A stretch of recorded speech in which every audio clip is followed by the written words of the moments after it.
Shalom, selamat pagi Bapak Ibu Saudara-saudara. Pagi hari ini biarlah kebenaran firman Tuhan menuntun kita dan mengarahkan kita untuk terus menjadi pribadi yang menyenangkan hati Tuhan dan memuliakan Dia. Kiranya pertolongan Tuhan membawa kita pada kebenaran ilahi dan membawa kita dalam kedewasaan iman. Mari kita berdoa. Tuntun kami ya Bapa, untuk kami dapat terus bertumbuh dalam pengenalan.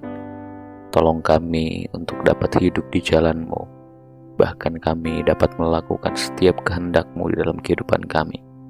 Roh Kudus, biarlah Engkau berkarya melalui firman Tuhan yang kami baca dan kami renungkan bersama-sama.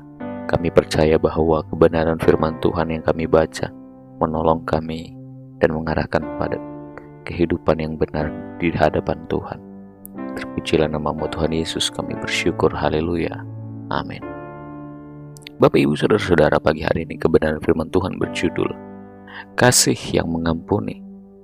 Ayat kebenaran firman Tuhan terambil dalam Efesus 4 ayat 32. Tetapi hendaklah kamu ramah seorang terhadap yang lain, penuh kasih mesra dan saling mengampuni, sebagaimana Allah di dalam Kristus telah mengampuni kamu. Pengampunan adalah jalan yang sulit, tetapi merupakan inti dari Injil Kristus. Ketika seseorang menyakiti kita, respon manusiawi kita adalah menjauh, memendam amarah, dan membalas. Tetapi Tuhan memanggil kita untuk mengasihi bahkan musuh kita. Ini bukan sekedar tuntutan moral, melainkan perintah ilahi yang didasarkan pada kasih yang telah lebih dulu kita terima dari Tuhan kita Yesus Kristus. Yesus disalib memberi contoh tertinggi bahwa Bapa menyatakan kasih-Nya kepada kita. Bahkan Yesus berkata, "Bapa, ampunilah mereka, sebab mereka tidak tahu apa yang mereka perbuat." Saat tubuhnya disiksa dan hatinya dilukai, Ia tetap memilih untuk mengampuni. Ini menunjukkan bahwa pengampunan bukan berdasarkan apa yang orang lain layak terima, tetapi karena kasih yang mengalir dari Allah sendiri kepada kita. Saat kita memilih untuk mengampuni, kita melepaskan diri dari rantai luka, kepahitan, dan dendam yang akan menghancurkan jiwa kita.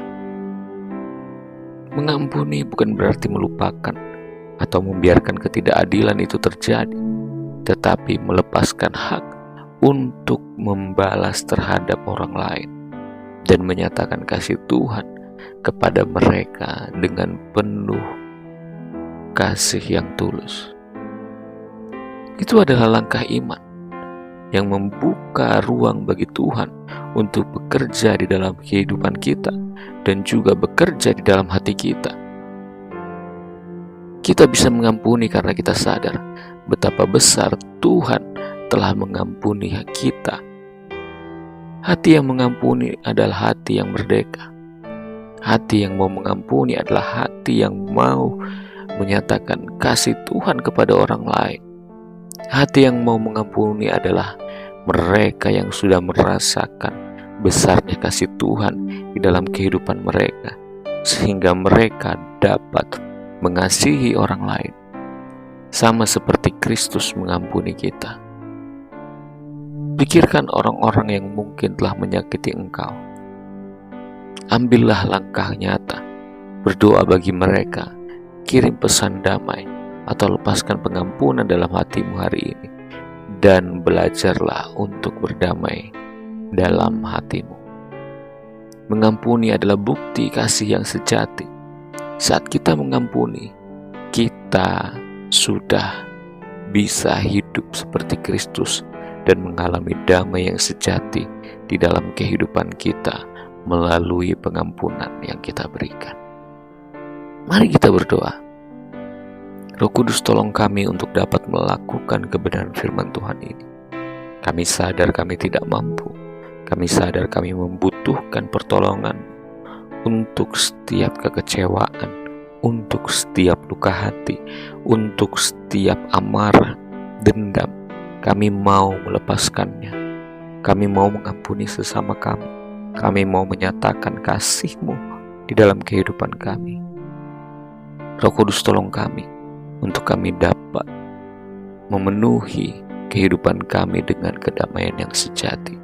Terpujilah nama-Mu Tuhan Yesus. Kami bersyukur. Haleluya. Amin. Terima kasih. Tuhan Yesus memberkati.